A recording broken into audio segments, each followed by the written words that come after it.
BMW X5M, the Porsche Cayenne GTS, and over here we have the brand new Jeep Grand Cherokee SRT. And of course, Nathan. Guess what we're gonna do, folks? We're gonna take them 0 to 60 and we're gonna do a very quick comparison. Coming up next On the Fast Lane Car.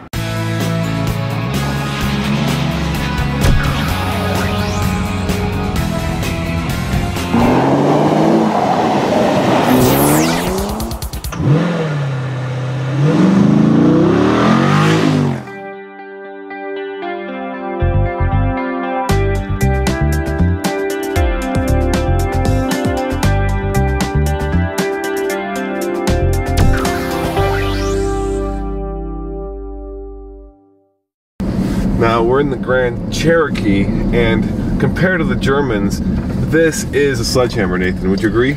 Yeah, you know, it's not as refined, obviously, and it certainly doesn't drive the same way, but in terms of spirit, this thing really has it where it counts. And you know, they have made it better since the last generation. So while it is a sledgehammer, it's got a little bit of velvet around it, so now it's becoming much more, well, genteel, refined, elegant. Absolutely. You know what? It's one thing right here. Steering wheel. I know it sounds trivial, but they actually had several different steering wheels out of several different vehicles that compete with it to find the very best combinations to make it the best steering wheel they can. And you know what? They succeeded.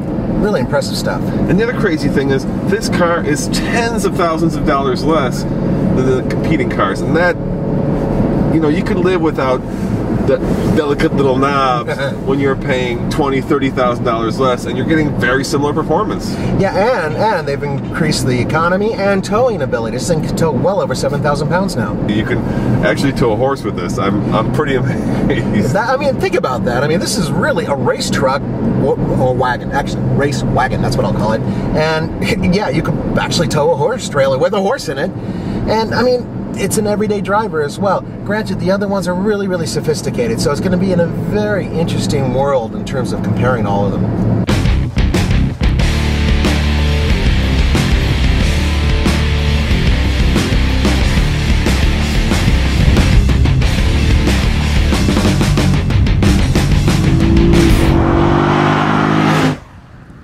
So Nathan, look at that, launch control, a button. Who would have thunk? I know. And it's really simple too. You go to sport mode, you hold the button down, and then it tells you right here what to do. And then what? Simple. Then you have to like, hit the up shift 3 times, the down shift 4 times, turn the radio off. Nope. No? None of that. None of that. What you do is you put your foot on the brake, you put your foot on the accelerator, gets it a little above 2,000 RPM, you release the brake, and everything goes. And what it does is it actually prepares the entire vehicle electronically and mechanically to go as fast as it possibly can, 0 to 60. Yeah, it firms up the suspension so that you're not wasting any energy lifting or lowering the vehicle, That's but it's all going into forward motion. It's way cool. Yeah, it's a simple system. Everybody should be this simple.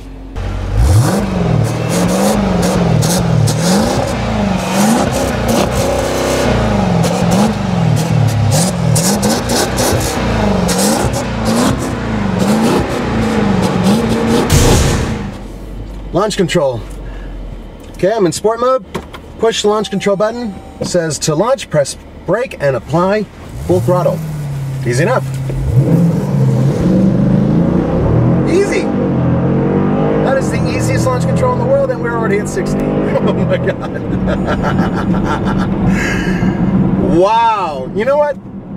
It's really interesting when automakers give you the time saying, okay, it's under such and such, and it's, you know, around this, because when you actually do that, when you achieve the numbers that they set out, it's kind of cool.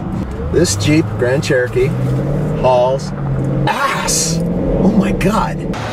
All right, Nathan. Woo! Now, Jeep will tell you this will go 0 to 60 in under 5 seconds, but that's very hard to do. We've never been able to get those kinds of numbers. What'd you get, dude? With launch control. Yep. 4.95 both ways. Woo! Yes. God, this thing is fast. I love it.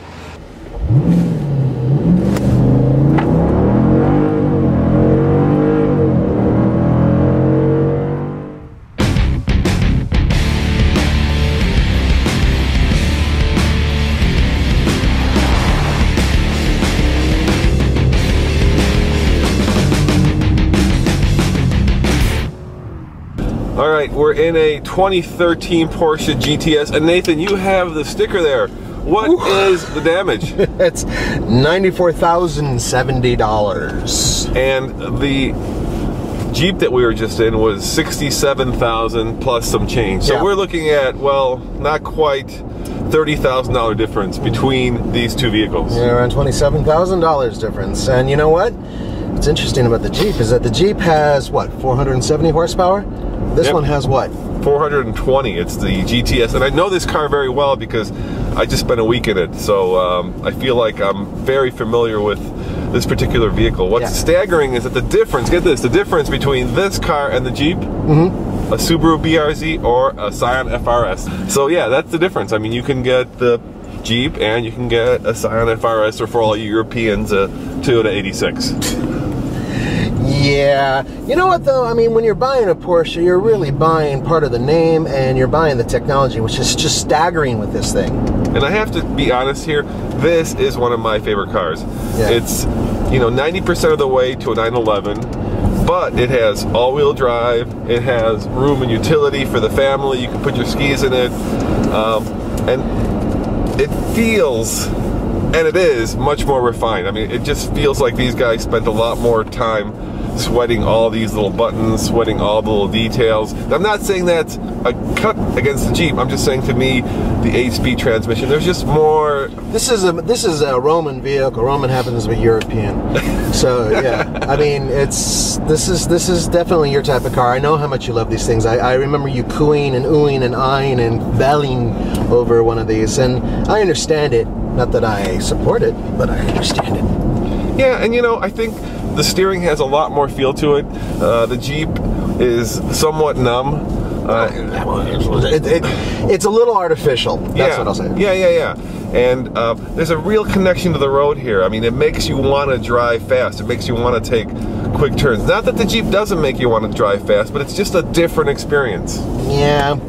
They're very different vehicles, I can tell you right off the bat. And obviously, you know, the technology, I mean, I'm looking at all these buttons, it's just... There are a lot of buttons. It's ridiculous. How can you figure this out? I mean... There are a lot of settings. You need a second degree just to figure this... I mean, this is where the Germans got, let's see the Americans try to figure this out.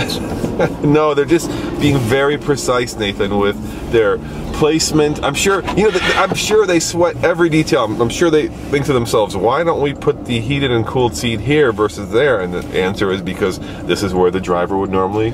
You know, I mean, it's not where the driver logical. would normally. No, it's not logical. You need to be a monkey with 4 hands in order to make this all work. All right, and there is an ashtray, which still pretty old school. Yeah, the Germans, they smoke heavily as they go 180 miles per hour. All right, well, the question is, how fast will this go 0 to 60? Let's find out. Let's find out.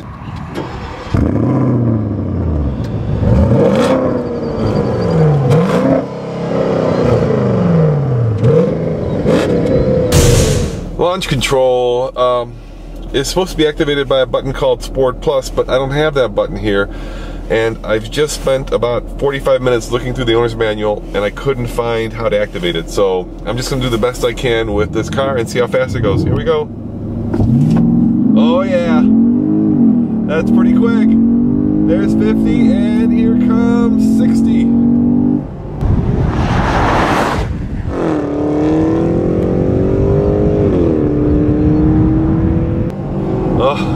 Oh, that is pretty surprising. 5.97, 5.97. Here comes Roman in the Messerschmitt. Ah! How'd you do? Oh, I got 3.97.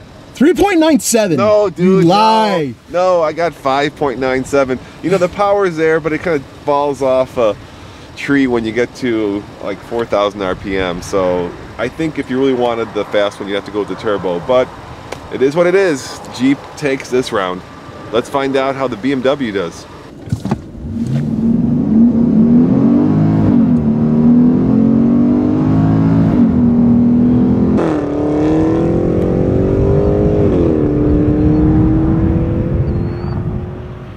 Alright guys, let me be very clear. Jeep provides these cars for us to test, but there are 20 other journalists here who also want to drive them, so we get them for a very limited amount of time.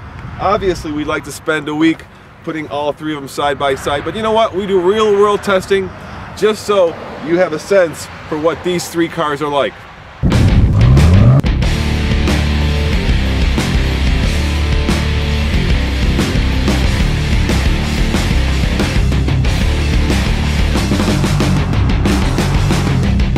All right, Nathan, we're in the BMW X5M, which, as it happens, is the most expensive of the three. How much is the sticker, sir? Oh, $103,000, 103. Over $30,000 more than the Jeep. That is a lot of money, but then you get a lot. This is the most powerful car. How much horsepower? 555 horsepower. Well, it is certainly very buttoned down. So tell me about this car. Well, I can tell you one thing for sure, and that is that in terms of overall performance, this is going to be one of the most buttoned down vehicles in its class. On the track, well, M doesn't screw around. They want the best. This will be faster, by far, than the Porsche. I guarantee it. Whoa, see? That's just a little toying before we do the 0 to 60 run. I do love the steering wheel. They all have really chunky steering wheels. Yeah, they do. But this laced blue and red steering wheel that, of course, lets you know you're in an M vehicle is nice. It means very business. Nice. Yeah. Then, of course, you know, you're paying, well, a lot more money for your Bavarian horsepower. Yeah, it's going to give you those German smackdown is what I'm going to do. All right, well, do you want to take it to 60 or should I? Well, it's like, do I ever say no? All right, you get to do it. I'll be curious to see what you get. Yeah, that'll be great.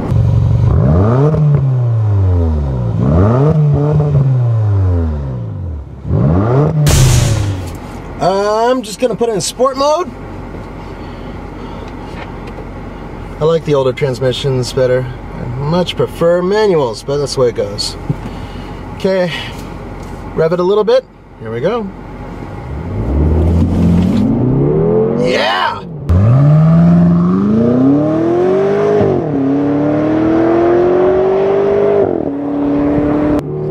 Whew. Man, this thing hauls. Wow, that's impressive. And the brakes are good too. Yo, dude, how fast was that? 4.74 seconds. Whoa, wow. It is fast. Was it violent? No, you know what? Because of the turbochargers, it actually just kind of pushes you and pushes you and pushes you back. It's not like boom, it's not jarring.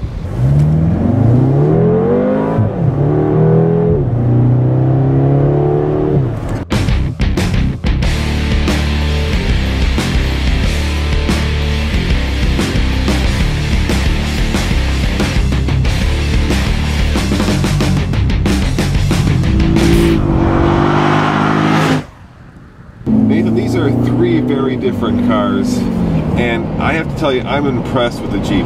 For $67,000, it's right up there with the X5M and with the Cayenne GTS. Would you agree? Absolutely. I mean, it's a lot of car for the money, and if you think about what you're getting, all-wheel drive, big honking 6.4 liter engine, you're getting a lot of stuff in a vehicle that quite frankly costs as much as an expensive SUV. Yeah, and the takeaway lesson, at least my takeaway lesson since I've been struggling with this all week, is if you're going to have launch control, Germans, here, have a little button that says launch control. It's not that difficult. Jeep figured that one out. Yeah, and it works, it's just so simple. Boom, boom, go. Go, yeah. As always, this is Roman. And Nathan. Thanks for watching, and remember, subscribe for a new car video every day.